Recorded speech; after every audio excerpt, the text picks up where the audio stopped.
कोल्हापुरातील कावळा नाका परिसरात राहणारा श्रीधर कुचकुर्वी हा शनिवारी दुपारी एका मित्रासोबत विवेकानंद महाविद्यालय परिसरातील एका हॉटेलमध्ये आला होता। यावेळी श्रीधर हा हॉटेलच्या दारात मित्रांसोबत बोलत उभा असताना दुचाकीवरून आलेला तेजस जगताप यानं कुचकुर्वी याला शिवीगाळ केली होती। मात्र श्रीधर काहीही वाद न घालता तिथून घरी परत गेला होता।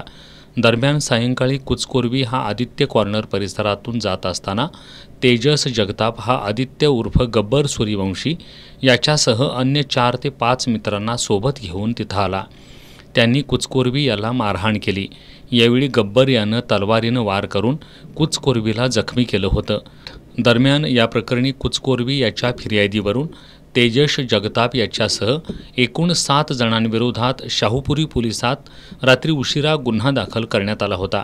पोलिसांनी या प्रकरणी शनिवारी रात्री उशिरा आदित्य उर्फ गब्बर सूर्यवंशी, अनिकेत सूर्यवंशी, सुजल ढेरेओंकार समुद्रे, प्रतीक नागावकर या 5 जणांना अटक केली आहे।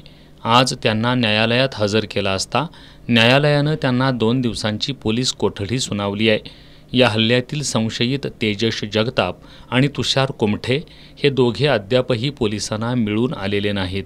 पोलीस निरीक्षक संतोष डोके यांच्या मार्गदर्शनाखाली सहाय्यक पोलीस निरीक्षक चेतन मसुटगे अधिक तपास करतायत।